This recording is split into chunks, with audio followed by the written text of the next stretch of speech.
Good morning. Happy New Year, and it is a Happy New Year, although it came very close to not being such a Happy New Year for a lot of people this year. I'm here to announce, in partnership with the Mint Hill Police Department and the FBI, that we have foiled a terrorist attack that was planned to take place on New Year's Eve in Mint Hill, North Carolina. Now, New Year's Eve, we all know, is a wonderful time where we all celebrate the past year, we look forward to and plan the next year, and everyone deserves to do that, to celebrate the new year without being concerned about their personal safety. And thanks to the law enforcement that stands with me today and others, we are fortunate that people can do that. The FBI, the Mint Hill Police Department, the New York Police Department worked around the clock on this matter, not just building a case for us, but surveilling the subject and making sure the public was safe at every moment, including Christmas Day. They worked around the clock on this, and I very much appreciate it.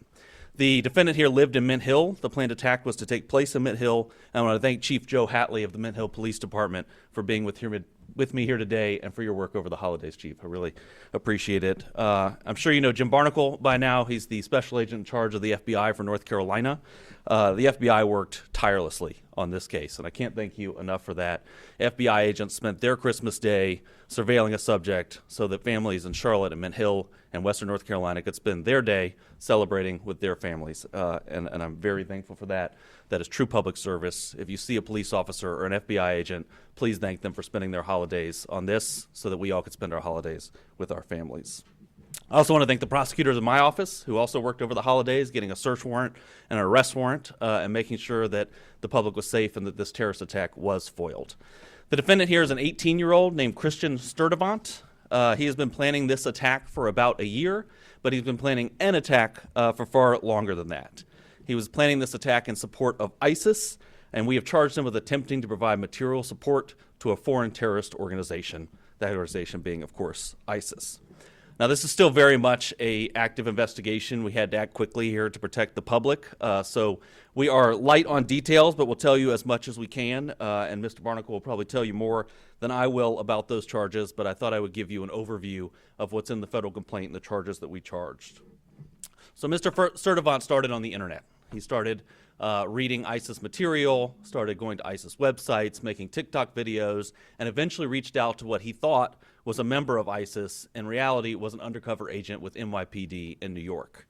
He pledged his allegiance to ISIS with that undercover agent, and he disclosed his plans to, quote, do jihad soon. He then met a second undercover with the FBI, who he also thought was an ISIS participant, and he started to be very specific with his plans. He talked with that undercover agent, again, who he thought was ISIS. He talked about where he was planning to do this attack, which was at a grocery store and a fast food restaurant in Mint Hill, places that we go every day and don't think that we may be harmed. He talked about what means he would use to kill innocent people. He said he was going to wear a Kevlar vest and attack people with knives and hammers. And of course, he talked about when he was going to carry out this attack, which was New Year's Eve. A time when American life is on full display, right? We're all out there in crowds celebrating all that has happened this year, all that is to come, that we are so proud of. And that is when he planned his attack to attack that American way of life. The FBI executed a search warrant at his home, and they found the instrumentalities of the attack. They found hammers and knives hidden under his bed. They found notes where he planned his attack and detailed his attack and plans for how he was going to carry out this attack. It was a very well-planned, thoughtful attack that he had planned and that was fortunately foiled here. He was preparing for jihad, and innocent people were going to die. And we're very, very fortunate they did not. But the fact that along the way, in this extensive planning of this attack, he encountered not one, but two undercover officers should make the public feel very, very good and very safe. Because law enforcement is out there every day, and we know they have a lot to do. But they have people out there making sure that as people plan these terrorist attacks, they have stops so they find it. And they did find it here. And on Christmas, while we were all opening presents, they were sitting in a driveway making sure that the public was safe. And we're very, very appreciative of that. Mr. Sturtevant was arrested on New Year's Eve, the day he planned his attack. Of course, it did not become public today. It has been under seal until today.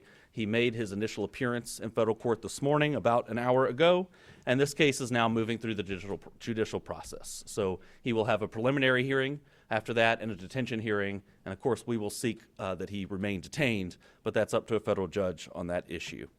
He faces a statutory maximum sentence of 20 years, but as I always tell you, every individual defendant gets a sentencing hearing where a judge takes into account a host of factors under the United States sentencing guidelines. They look at that individual defendant. The judge, he or she, looks at that individual defendant and makes a decision on sentencing, so we don't know what the ultimate sentence will be here.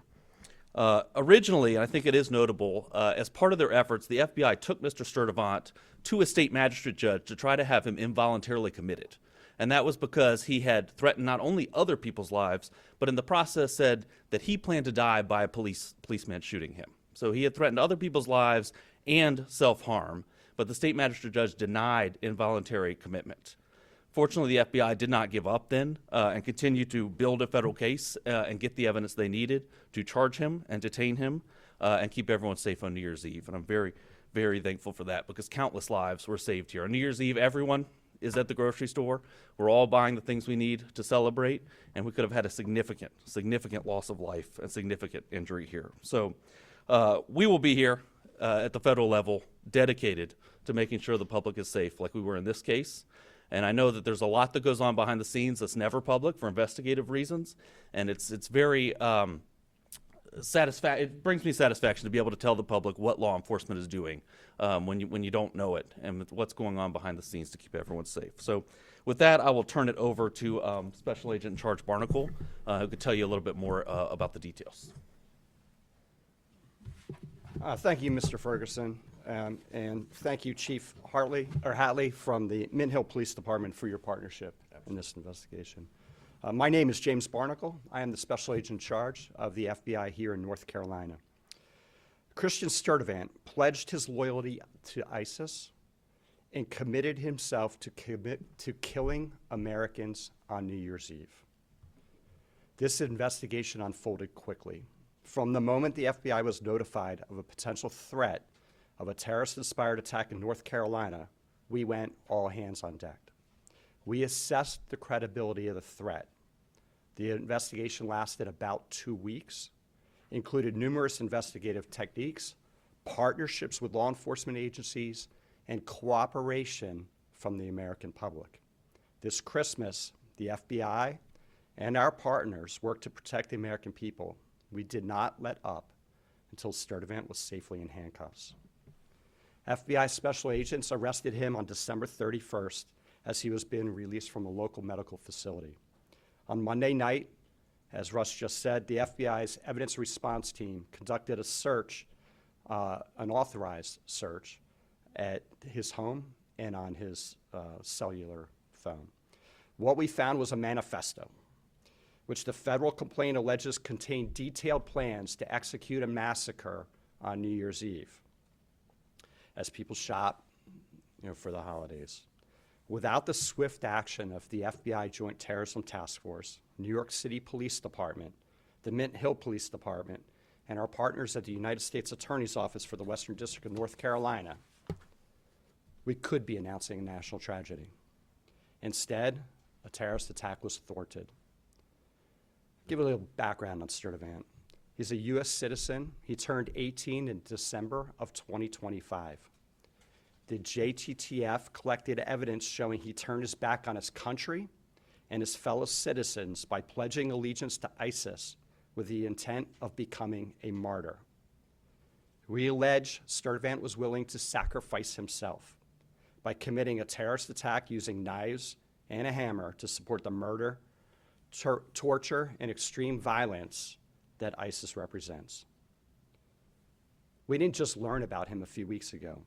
Sturtevant first came to the FBI's radar in January of 2022 when he was still a juvenile. He was in contact via social media with an unidentified ISIS member overseas.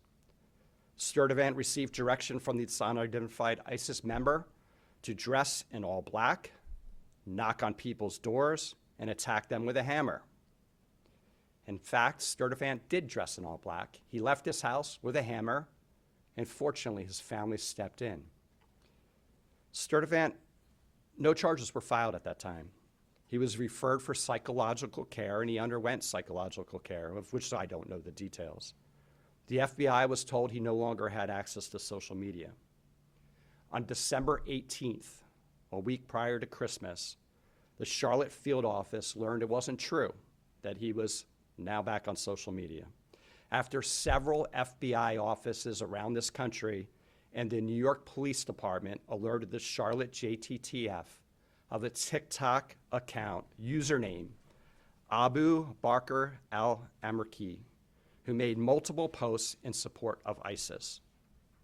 Sturtevant was identified as the account holder. And with federal search warrants, the FBI obtained his previous posts to assess the extent of threats to the homeland. But according to the complaint, on or about December 12th, Sturtevant began communicating with an individual on multiple social media platforms. Unbeknownst to Sturtevant, he was talking to a government online covert employee. Within just a few days, Sturtevant direct messaged the online covert employee with a picture of 2 hammers and a knife. The message was significant since in recent years, an ISIS propaganda magazine promoted the use of knives to conduct terrorist attacks in Western countries. The same ISIS magazine which suggested using vehicles to ram crowds, like the terrorist attack last year on New Year's Day on Bourbon Street. The conversations between the undercover employee and Sturtevant escalated further. Sturtevant allegedly sent a voice recording pledging Bayat, a loyalty oath to ISIS.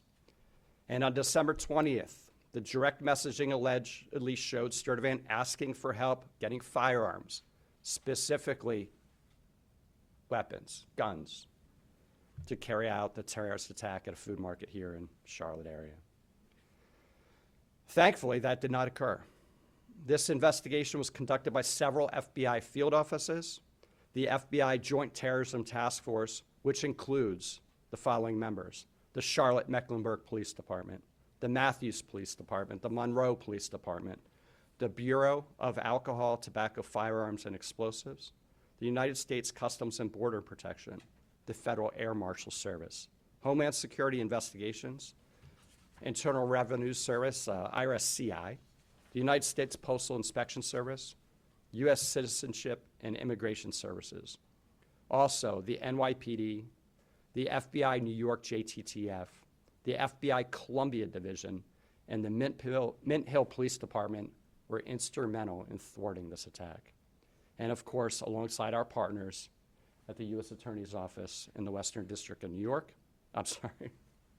Carolina, and the Department of Justice. This investigation highlights the very real threat posed by people who self-radicalize online and are inspired by jihadist ideologies espoused by foreign terrorist organizations. They seek to attack soft targets with easily accessible weapons and with little to no warning. To further complicate this threat, we have seen that most successful attackers radicalize in a time span of between 1 and 4 years, and they typically mobilize to act in less than 3 months. The FBI continues to work tirelessly to combat the threats of terrorism for the American people every day. But our partnerships are not limited to just law enforcement agencies. We rely on the communities we serve and encourage the public to contact law enforcement when they see or hear something that doesn't seem right. I also have this personal message. If your child, relative, friend, or neighbor is sliding into a dangerous ideology, you'll be the first to see it. And together we can stop it. The threats we face are bigger than any one law enforcement or intelligence agency, requiring everyone who hears this message to work together to keep people safe. I want to thank the members of the Joint Terrorism Task Force that sit over here today for their diligent effort. We spoke,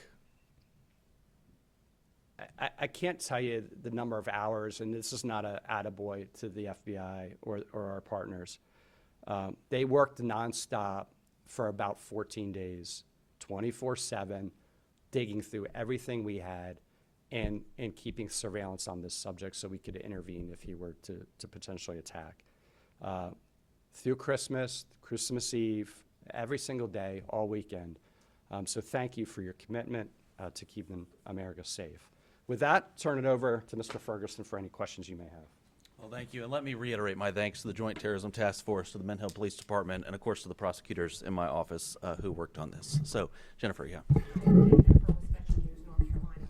Can you clarify where the planned attacks in Mint Hill, like which grocery store and which restaurant this was expected to take place at? I don't believe it's public yet which grocery store and which fast food restaurant. I can tell you they were in Mint Hill. And as the investigation moves forward, I'm sure that will become public, but it's not at this point. It's on still under investigation. One more follow-up Sure, of question. course. Make sure I understood that correctly. Did you say that the arrest took place after he received medical attention? Did I hear that correctly? No. So the FBI went to a state magistrate judge to try to get him involuntarily committed for medical attention, and it was denied by the state magistrate. Thank you. Whether he got medical attention after that, I don't know. Yes. Hi, Joe Rosette Jim. from Charlotte Observer. I was wondering, why did the judge, magistrate, deny? And we were not involved in the state court hearing. Obviously, we deal in federal court here. From what I understand, it was a very short hearing, and I don't know of any reasoning given. When was it? Yeah, that was Monday night, Late Monday night. In Mint Hill or Mecklenburg County? In- In Charlotte or? Mecklenburg County. Correct. Thank you. Hunter, yeah. Hunter with Channel 9. Following up on that, Burger King is listed in the actual document with a grocery store nearby. The only grocery store nearby is Harris Teeter. Is that confirming it? So the subject worked at Burger King. There, I believe, are a number of grocery stores within the vicinity, and we're not quite there on the exact plan of his attack, but you're on the right path. Okay, and was this a lone wolf attack, or was there any connection to any other plots that have been foiled across the country here recently? Yeah, that's a great question. And this subject was working alone, we believe, at this stage in the investigation. But what's interesting about that is he didn't think he was working alone. He had contacted two different members that he thought were ISIS and working with him, obtaining firearms for him. They happened to be undercover agents, so he was working alone, but it wasn't his intention to work alone. So, yeah, Katie. Russ Katie with WBTV. You mentioned the grandfather had tried to prevent an attack before. Were they aware of his recent posts on social media? Did they know anything about his recent planned attacks at all from your investigation? I don't have any indication the grandparents were aware of the social media posts. What we do know is that the grandfather secured the knives in the home, secured the hammers, tried to make sure that Mr. Sturdivant did not have them, and yet when we executed the search warrant, they were found under his bed. So, thank you. Jen. Jen Correa from Queen City News. Just wondering if the grandparents are going to be facing anything, or if they're cooperating with you on this. Obviously, they knew something was up, but did they do enough to be okay? That's a great question. The grandparents have been interviewed, and our investigation's ongoing, and we'll see where it goes. But right now, and especially in the very urgent part of this, we've been focused on Mr. Sturdivant. Hunter, yeah. In here before that 2022, where he went out to try to stab neighbors and his grandfather stopped him, it said that before that he had pledged allegiance to ISIS. Is there any reason why he wasn't charged? I know he was psychologically examined, but why didn't he face any charges? Yes, Missing an oath. it's a great question. That was, and I'll let you weigh in on this too. I'll note that he was a juvenile at that time. He was 14, and I do think we're very fortunate he was 18 now because it makes it a whole lot easier to bring charges. I think you had something to add. No, I think that covers it. Okay. Thank you. Yeah, Diane. Sorry, just following up on that too. Was that something known at the time in 2022 that he was trying to stab or kill a neighbor, or was that determined at a later investigation? No. The FBI opened an investigation into Mr. Sturdivant in January of 2022. And we conducted a logical investigation. The case agents actually are sitting here today. And these same case agents picked up the investigation a couple weeks ago. Are you all considering any other charges as well? We're always considering additional charges. And so in this case in particular, because this is a very early and an ongoing investigation, we are certainly investigating and looking at other charges, whether that's a firearm charge or some other charge. Right now, we feel confident we have this charge, which is attempted material support of ISIS, but we'll see how the investigation unfolds from here. Thank Yeah, definitely. Hunter. Question for Chief. Of course. If you would. Certainly. I mean, we see this in parts of our country, but you never think it's your own city. This is Mint Hill that is now afforded ISIS terrorist attack. What are your thoughts on all of this? Truly, I believe that's everyone's famous last words. It's never going to happen here. It will never, that can't be my neighbor. It can happen anywhere. Yeah, Diane. I know that he spoke with two undercover agents. Did he actually ever have any interactions, do we know of, with actual members of ISIS or terrorists or anything like that?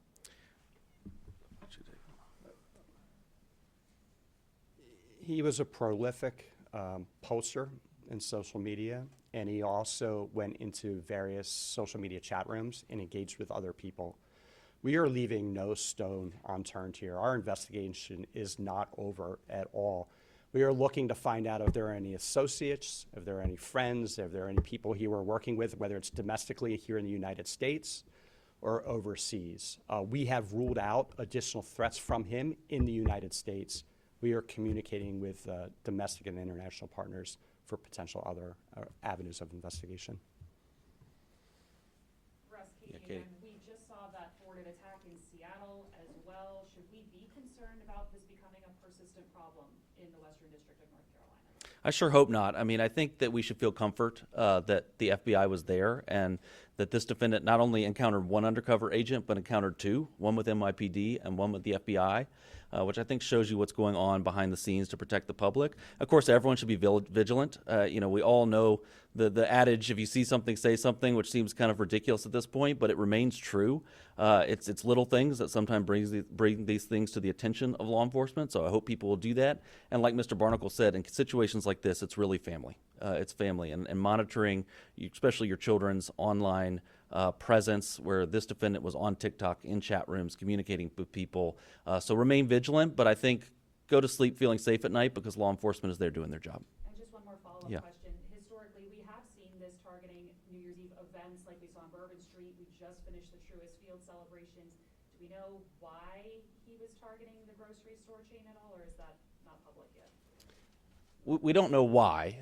I could tell you from my view, New Year's Eve is where the American way of life is on full display. We're celebrating how wonderful it is to be here and all that this country has given us. And I think for a terrorist, that is a ripe opportunity to attack that way of life.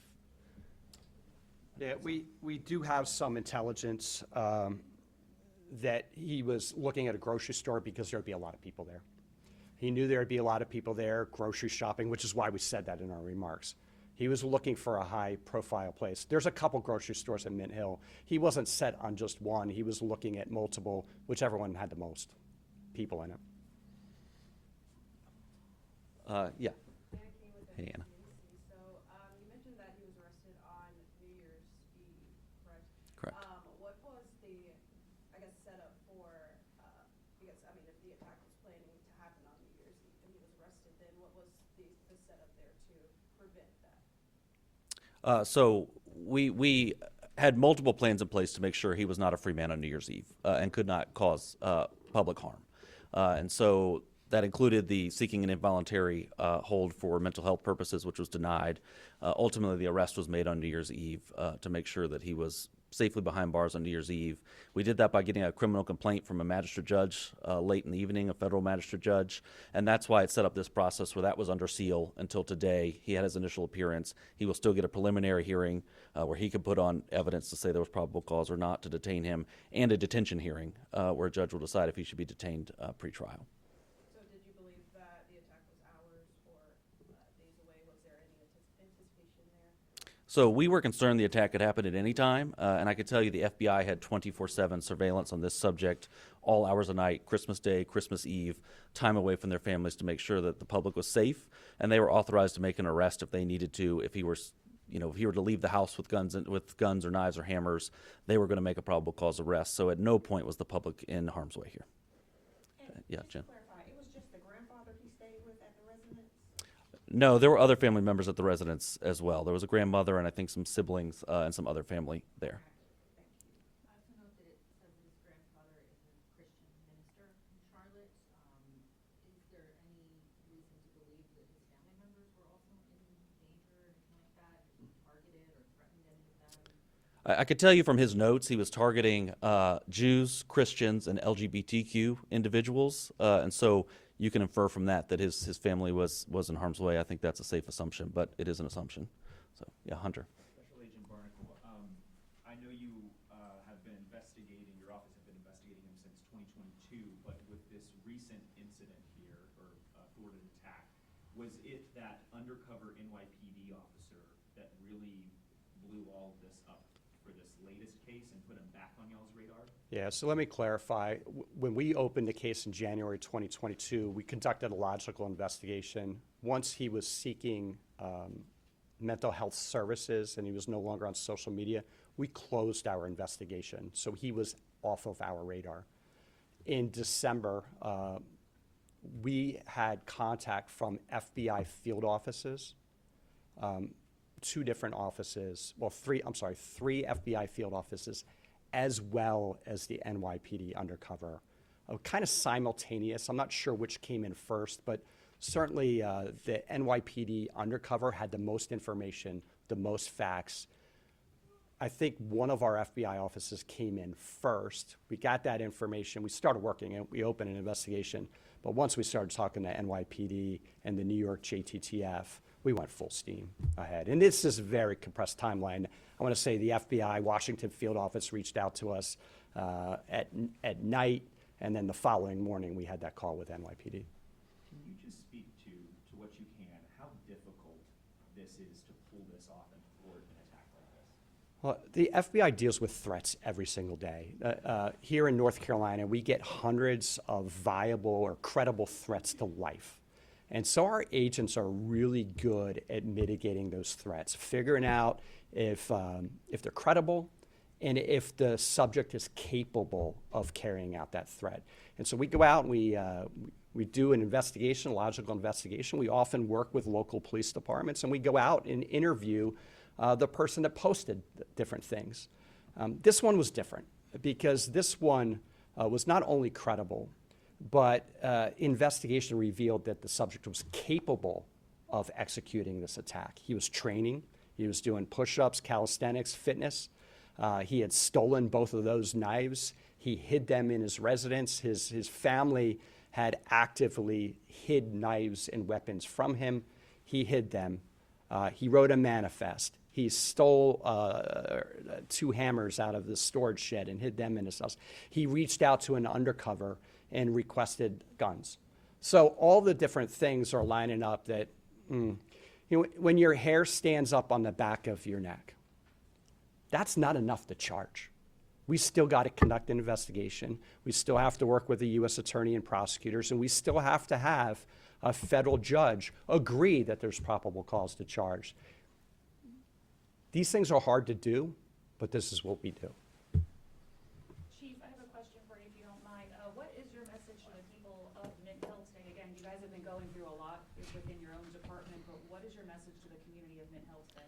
Very clean and simple. Without the collaborative efforts with all the federal and local agencies involved, this clearly would have happened. Rest assured that even while you're asleep, law enforcement is still proactively working to keep you safe. I can't put it any clearer than that. Any additional questions? One more question. Yeah. So he was currently working at the Burger King? Yes. that area. From your knowledge, had you heard any type of concerns from employees or anyone in that area where he worked? Were there any type of red flags there as well? I don't know. Not to my knowledge, no. Anything else? Well, thank you all. Thank you for covering this, and Happy New Year.